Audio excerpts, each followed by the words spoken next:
பக்கத்து வீட்டு சாந்தி அத்தை குடும்பத்துடன் குடிவந்த சில நாட்களிலேயே எங்களுடன் நெருக்கமாகிவிட்டார். அவர் ஒரு தேர்ந்த குடும்பத் தலைவி. அதே சமயம் ஒரு தனித்துவமான கம்பீரம் அவரிடம் எப்போதும் இருக்கும். நான் கல்லூரி முதலாம் ஆண்டு படித்துக் கண்டிருந்தாலும் என் தோற்றம் இன்னும் பள்ளிச் சிறுவனைப் போலவே இருக்கும். அதனால் தெருவிலுள்ளவர்கள் என்னை ஒரு பச்சை பிள்ளை போலவே பார்த்தார்கள். சாந்தியத்தை மட்டும் என்னை ஒரு வளர்ந்த ஆணாக பார்ப்பது போன்ற ஒரு உணர்வு எனக்குள் எப்போதும் உண்டு. அந்த பேருந்து பயணம். ஒருமுறை நெரிசலான பேருந்தில் அத்தைக்கு பின்னால் நிற்கும் சூழல் அமைந்தது. கூட்ட நெரிசலில் தெரியாமல் என் உடல் அவர் மீது உரசியது. சட்டென அவர் திரும்பி பார்த்தார். அந்த பார்வையில் கோபமில்லை, மாறாக ஒரு விசித்திரமான புன்னகை மின்னியது. நான் பயந்து போய் முகத்தை திருப்பிக் கொண்டேன். ஆனால் அந்த நொடி ஒரு ரகசிய பிணைப்பை எங்களுக்குள் உருவாக்கியது. அமைதியான இரவு. எங்கள் ஊர் திருவிழாவிற்கு வீட்டிலுள்ளவர்கள் சென்றிருந்தனர். தேர்வு இருந்ததால் என்னை அத்தை வீட்டில் தங்கி படிக்குமாறு கூறிச் சென்றனர். அன்று இரவு அத்தை தன் குழந்தைகளை கூட்டத்தில் தூங்க வைத்துவிட்டு என்னை அறையிலுள்ள கட்டிலில் படுத்துக்கொள்ளச் சொன்னார். நான் விளக்கை அணைத்துவிட்டு படுத்திருந்தேன். அறை கதவு மெல்ல திறக்கும் சத்தம் கேட்டது. அத்தை உள்ளே வந்து என் அருகில் அமர்ந்தார். தூங்குவது போல் நடித்த என் அருகில் அவர் முகத்தை நெருங்கினார். என்னடா, இன்னும் தூங்கலையா?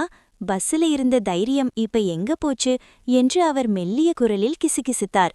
அவர் குரலிலிருந்த அந்த அதிகாரம் கலந்த கேலி என்னை சிலிர்க்க வைத்தது. நான் மெல்ல கண்களை திறந்தேன். நிலவொளியில் அவர் முகம் இன்னும் அழகாக தெரிந்தது. ஒரு புதிய அத்தியாயம். நீ இன்னும் சின்ன பையன் இல்லைன்னு எனக்கு தெரியும் என்று என் கையை தட்டினார். அந்த தொடுதலில் ஒரு மின்சாரம் பாய்ந்தது. நாங்கள் இருவரும் ஒருவரை ஒருவர் நீண்ட நேரம் பார்த்து கொண்டிருந்தோம். வார்த்தைகளை விட அந்த அமைதி நிறைய பேசியது. அன்று இரவு அவர் என் மடியில் தலை சாய்த்து படுத்துக்கொண்டார். நான் அவர் கூந்தலை மெல்ல கோதிவிட்டேன். ஒரு அத்தையாக இல்லாமல் ஒரு ரகசிய தோழியாக அவர் என் அருகில் இருந்தார். இருவருக்கும் இடையே அந்த மறைமுக ஈர்ப்பு யாரிடமும் சொல்ல முடியாத ஒரு அழகான ரகசியமாக அன்றிலிருந்து மாறத் தொடங்கியது. அன்று இரவு நிலவொளி மட்டும் ஜன்னல் வழியாக அறைக்குள் எட்டி பார்த்து கொண்டிருந்தது. சாந்தி அத்தை என் மடியில் தலை சாய்த்து படுத்திருந்த அந்த நிமிடம் காலமே உறைந்து போனது போல் இருந்தது. என்னடா அமைதியாகிட்ட என்று மெல்ல கேட்டார். அவர் குரலிலிருந்த அந்த நெருக்கம் என்னை இன்னும் படபடக்க வைத்தது. இல்ல அத்தை, நீங்க இவ்வளவு தூரம் என்கிட்ட சகஜமா பழகுவீங்கன்னு நினைக்கல என்று தயங்கி தயங்கி சொன்னேன். அவர் என் கையை மெல்ல அழுத்தி, வயசுங்கிறது வெறும் நம்பர் தாண்டா, சில நேரங்கள்ல மனசுக்கு பிடிச்சவங்க கூட இருக்கிற அந்த நிமிஷம்தான் முக்கியம் என்றார். பகல் நேர பார்வைகள். அந்த இரவுக்கு பிறகு எங்கள் இருவருக்கும் இடையே ஒரு மௌன ஒப்பந்தம் உருவானது. வெளியே நான் அவரை அத்தை என்று அழைத்தாலும் அவர் என்னை கடந்து செல்லும்போதெல்லாம் அந்த பேருந்து பயணத்தில் பார்த்த அதே விசித்திரமான புன்னகையை வீசுவார். ஒரு நாள் மதியம் வீட்டில் யாருமில்லாத நேரத்தில் அவர் தோட்டத்தில் துணி துவைத்துக் கொண்டிருந்தார். நான் மாடியிலிருந்து அவரை பார்த்து கொண்டிருந்தேன். சட்டென நிமிர்ந்து என்னை பார்த்தவர், மேல என்ன வேடிக்கை, தாகமாயிருந்தா கீழே வந்து ஜூஸ் குடிச்சிட்டு போ என்று கண்ணடித்தார். நான் கீழே சென்றபோது அவர் சமையலறையில் எனக்காக காத்திருந்தார்.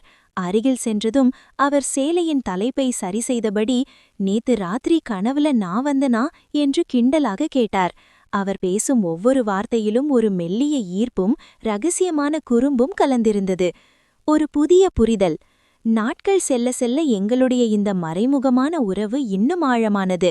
அவர் எனக்காக விசேஷமாக சமைப்பதும், யாருமில்லாத நேரத்தில் என் அறைக்கு வந்து சிறிது நேரம் பேசிவிட்டு செல்வதும் வழக்கமானது. ஒருமுறை நான் படித்துக் கொண்டிருந்தபோது பின்னால் வந்து என் கண்களை பொத்தினார். யார்னு சொல்லு பாப்போம் என்றார். சாந்தியத்தை என்று நான் அவர் கையை தொட்டேன். தப்பு, இனிமே என்னை உன் தோழின்னு மட்டும் நினைத்துக்கோ என்று சொல்லிவிட்டு என் கன்னத்தில் மெல்ல தட்டிவிட்டு சென்றார். அந்த தழம்பாத ஈர்ப்பு ஊர் கண்ணுக்கு தெரியாத ஒரு அழகான ரகசியமாக எங்களுக்குள் வளர்ந்து கொண்டே இருந்தது. எங்கள் இருவருக்கும் இடையேயான அந்த ரகசிய புரிதல் ஆழமாகிக் கொண்டிருந்த வேளையில் ஒரு நாள் மதியம் ஒரு பெரிய சோதனை வந்தது. அன்று ஞாயிற்றுக்கிழமை. தெருவே அமைதியாக இருந்தது. மாமா வழக்கம் போல வேலைக்கு சென்றிருந்தார். சாந்தி அத்தை என்னை சைகையினால் அவர் வீட்டிற்கு அழைத்தார். நான் மெல்ல நழுவி அவர் வீட்டிற்குள் சென்றேன். அத்தை அன்று ஒரு அழகான நீல நிற புடவையில் தேவதை போல இருந்தார். என்னடா, இங்கேயும் அமைதியாதான் இருப்பியா என்று கேட்டபடி என் கையை பிடித்து சோஃபாவில் அமர வைத்தார். நாங்கள் பேசிக் கொண்டிருந்த அந்த நெருக்கமான தருணத்தில் திடீரென வாசலில் ஒரு ஆட்டோ வந்து நின்றது. திடுக்கிடிக்கும் வருகை. அத்தை, யாரோ வராங்க என்று நான் பதறினேன். அது சாந்தி அத்தையின் கணவர்தான். மாமா வழக்கத்திற்கு மாறாக சீக்கிரமே வந்துவிட்டார். சாந்தியத்தை ஒரு நிமிடம் திகைத்தாலும் அடுத்த நொடியே சுதாரித்துக் கொண்டார். பயப்படாத, நீ சமையலறைக்கு பின்னாடி இருக்கிற ஸ்டோர் ரூம்ல போய் ஒழிஞ்சுக்கோ என்று என்னை அனுப்பிவிட்டு படபடக்கும் நெஞ்சுடன் கதவை திறந்தார். நான் அந்த இருட்டு அறையில் மறைந்து நின்று கேட்டேன். ஏங்க இன்னைக்கு சீக்கிரம் வந்துட்டீங்க? அத்தை: ஏன், வண்டி ரிப்பேர் ஆயிடுச்சு, அதான் வந்துட்டேன். தம்பி இங்க வந்தானா? அவங்க அம்மா ஃபோன் பண்ணி கேட்டாங்க. மாமா: என் இதயம் வேகமாக துடித்தது. பிடிபட்டால் அவ்வளவுதான் என்று நினைத்தேன். ஆனால் சாந்தியத்தை ஒரு புன்னகையுடன், ஆமாங்க, வந்துட்டு தான் போனான். ஏதோ சந்தேகம்னு கேட்டான், சொல்லிக் கொடுத்து அனுப்பினேன். இப்பதான் போனான். நீங்க வர்றதுக்கும் அவன் போறதுக்கும் சரியா இருந்தது என்று மிக சாதாரணமாக பொய் சொன்னார். மாமா அதை நம்பி உள்ளே சென்று உடை மாற்றித் தொடங்கினார். சிறிது நேரத்தில் மாமா குளிக்கச் சென்ற அந்த இடைவெளியில் சாந்தியத்தை ஸ்டோர் ரூம் கதவை திறந்தார்.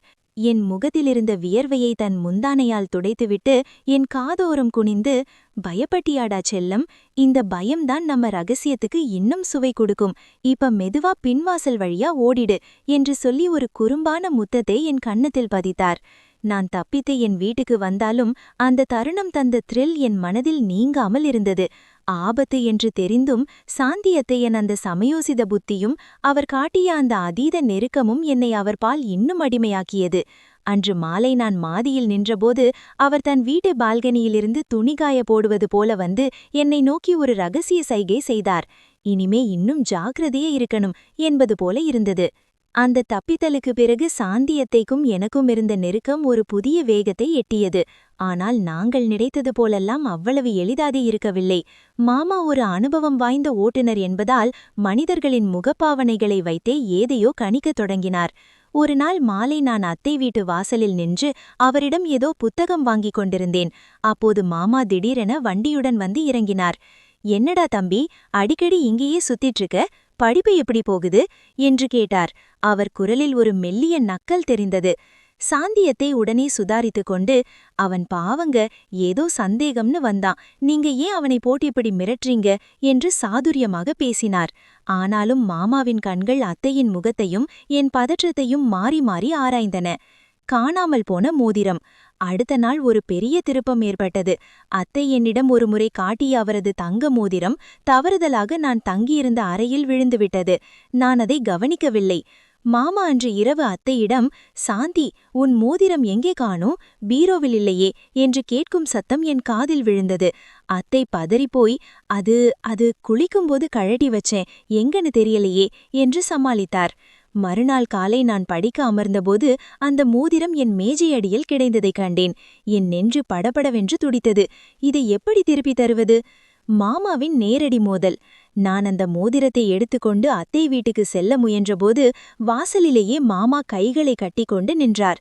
தம்பி, உன் ரூம்ல ஏதோ ஒரு தங்கம் மின்னுதே, அது என்னன்னு போய் பாத்தியா? நான் காலையில ஜன்னல் வழியா பார்க்கும்போது ஒரு மோதிரம் மாதிரி தெரிஞ்சது என்றார் மாமா. அவர் கண்களில் ஒரு கூர்மையான பார்வை இருந்தது. நான் அப்படியே உறைந்து போய் நின்றேன். அத்தை உள்ளே இருந்து வெளியே வந்து, ஏங்க, நீங்க தான் தப்பா பார்த்திருப்பீங்க, அவன் ரூம்ல என் மோதிரம் எப்படி வரும் என்று தைரியமாக முன்னால் வந்து நின்றார். அத்தை என் பக்கம் திரும்பி கண்களாலேயே ஒரு சைகை செய்தார். பயப்படாத, நான் பார்த்துக்கிறேன் என்பது போல இருந்தது அந்த சைகை. மாமா உள்ளே சென்றதும் அத்தை என் அருகில் வந்து, அந்த மோதிரத்தை இப்போ என்கிட்ட கொடுக்காத, அதை உன் புத்தக பையிலேயே வைத்துக்கோ, நாளைக்கு நான் வெளியே கடைக்கு போகும்போது வாங்கிக்கிறேன் என்று கிசுகிசுத்தார். அவர் குரலில் அச்சமில்லை, மாறாக அந்த சூழலை அவர் ரசிப்பது போல தெரிந்தது. மாமாவுக்கு சந்தேகம் வந்தாலும் அத்தையின் சாமர்த்தியம் அதை முறியடித்தது. ஆனால் அன்று இரவு மாமா வீட்டின் மொட்டை மாடியில் அமர்ந்து ஏதோ தீவிரமாக யோசித்துக் கொண்டிருந்ததை பார்த்தபோது எனக்கு புரிந்தது, இந்த விளையாட்டு இன்னும் முடியவில்லை. பக்கத்து வீட்டு சாந்தி அத்தை குடும்பத்துடன் குடிவந்த சில நாட்களிலேயே எங்களுடன் நெருக்கமாகிவிட்டார். அவர் ஒரு தேர்ந்த குடும்பத் தலைவி. அதே சமயம் ஒரு தனித்துவமான கம்பீரம் அவரிடம் எப்போதும் இருக்கும். நான் கல்லூரி முதலாம் ஆண்டு படித்துக் கண்டிருந்தாலும் என் தோற்றம் இன்னும் பள்ளிச் சிறுவனைப் போலவே இருக்கும். அதனால் தெருவில் உள்ளவர்கள் என்னை ஒரு பச்சை பிள்ளை போலவே பார்த்தார்கள். சாந்தியத்தை மட்டும் என்னை ஒரு வளர்ந்த ஆணாக பார்ப்பது போன்ற ஒரு உணர்வு எனக்குள் எப்போதும் உண்டு. அந்த பேருந்து பயணம். ஒருமுறை நெரிசலான பேருந்தில் அத்தைக்கு பின்னால் நிற்கும் சூழல் அமைந்தது. கூட்ட நெரிசலில் தெரியாமல் என் உடல் அவர் மீது உரசியது. சட்டென அவர் திரும்பி பார்த்தார். அந்த பார்வையில் கோபமில்லை, மாறாக ஒரு விசித்திரமான புன்னகை மின்னியது. நான் பயந்து போய் முகத்தை திருப்பிக் கொண்டேன். ஆனால் அந்த நொடி ஒரு ரகசிய பிணைப்பை எங்களுக்குள் உருவாக்கியது. அமைதியான இரவு. எங்கள் ஊர் திருவிழாவிற்கு வீட்டிலுள்ளவர்கள் சென்றிருந்தனர். தேர்வு இருந்ததால் என்னை அத்தை வீட்டில் தங்கி படிக்குமாறு கூறிச் சென்றனர். அன்று இரவு அத்தை தன் குழந்தைகளை கூட்டத்தில் தூங்க வைத்துவிட்டு என்னை அறையிலுள்ள கட்டிலில் படுத்துக்கொள்ளச் சொன்னார். நான் விளக்கை அணைத்துவிட்டு படுத்திருந்தேன். அறை கதவு மெல்ல திறக்கும் சத்தம் கேட்டது. அத்தை உள்ளே வந்து என் அருகில் அமர்ந்தார். தூங்குவது போல் நடித்த என் அருகில் அவர் முகத்தை நெருங்கினார். என்னடா, இன்னும் தூங்கலையா? பஸ்ஸில் இருந்த தைரியம் இப்ப எங்க போச்சு என்று அவர் மெல்லிய குரலில் கிசுகிசுத்தார்.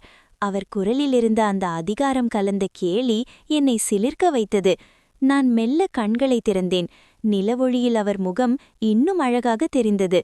ஒரு புதிய அத்தியாயம். நீ இன்னும் சின்ன பையன் இல்லைன்னு எனக்கு தெரியும் என்று என் கையை தட்டினார். அந்த தொடுதலில் ஒரு மின்சாரம் பாய்ந்தது. நாங்கள் இருவரும் ஒருவரை ஒருவர் நீண்ட நேரம் பார்த்து கொண்டிருந்தோம். வார்த்தைகளை விட அந்த அமைதி நிறைய பேசியது. அன்று இரவு அவர் என் மடியில் தலை சாய்த்து படுத்துக்கொண்டார். நான் அவர் கூந்தலை மெல்ல கோதிவிட்டேன். ஒரு அத்தையாக இல்லாமல் ஒரு ரகசிய தோழியாக அவர் என் அருகில் இருந்தார். இருவருக்கும் இடையே அந்த மறைமுக ஈர்ப்பு யாரிடமும் சொல்ல முடியாத ஒரு அழகான ரகசியமாக அன்றிலிருந்து